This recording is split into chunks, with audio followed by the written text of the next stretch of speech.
This is Harry Judd for Boxing Social in partnership with Empire Fight Store. We're here at the Wembley Arena. I am joined by the victorious Stevie McKenna. Just assess your performance, mate. Another stoppage win. Yeah, another KO.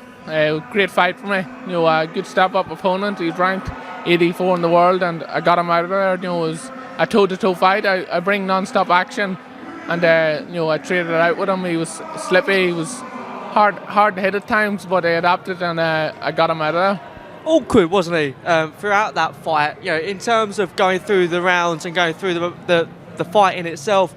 Did you ever try to change up certain styles in which the way he came out? Did you have to adapt to how he was fighting in there? Yeah, I changed in a few things in there. You know, I was working on different things, but I knew at the end of the day, you know, I was going to get him out of there.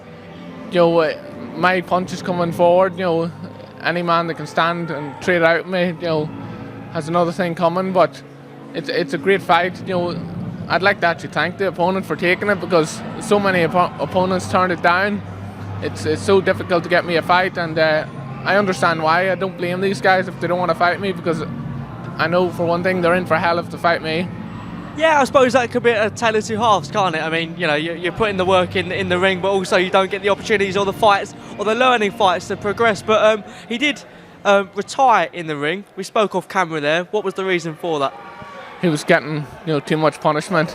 I was catching him with really heavy shots. He was feeling them. He was wincing every time I hit him. And I don't think he really knew where he was. He said he thought it was, you know, like the 8th round or something. He didn't know where he was. He was all over the place. But, you know, he was a tough opponent. You know, fair play to him for taking the fight, as I said. But I've got all my experience, you know, in the gym. I've been in Los Angeles for 4 years, sparring with the best in the world. I don't need rounds when I go in there. If I see the opportunity to take them out, I will. You know, the gym's to be where all the learning is done. Your tweet: anyone threatens me, they'll get their head taken clean off. It happened in that ring, didn't it? Look what happened to him. Was it in terms of the weigh-in, in terms of the face-to-face? There was a lot of spite in there. You know, how you found the whole build-up of it? Yeah, it was a good build-up. I knew he was going to come and fight. He said to me at the weigh-in, I'm going to cut your throat. You know, take your head off in there. So I said, then we'll see. And we did see. You know, I got him out of there. You know, with heavy shots. He dropped a couple of times, but, you know, fair play to him. I've been calling out Conor Benn, Florian Marco, these different guys, you know, and none of them will fight me, but hopefully we can make big fights happen. You did mention Conor Benn in the week, and you've just mentioned him just now. A message to Conor Benn. Obviously, we don't know in terms of his circumstances what's going to happen, but I guess that is a fight that you want, a fight that you're after, and you said numerous times. What is your message to him? I don't care what you're on. I'll still fight you. I'll fight you next week. You know, it doesn't matter when, but I'll be ready, you know, to knock you out.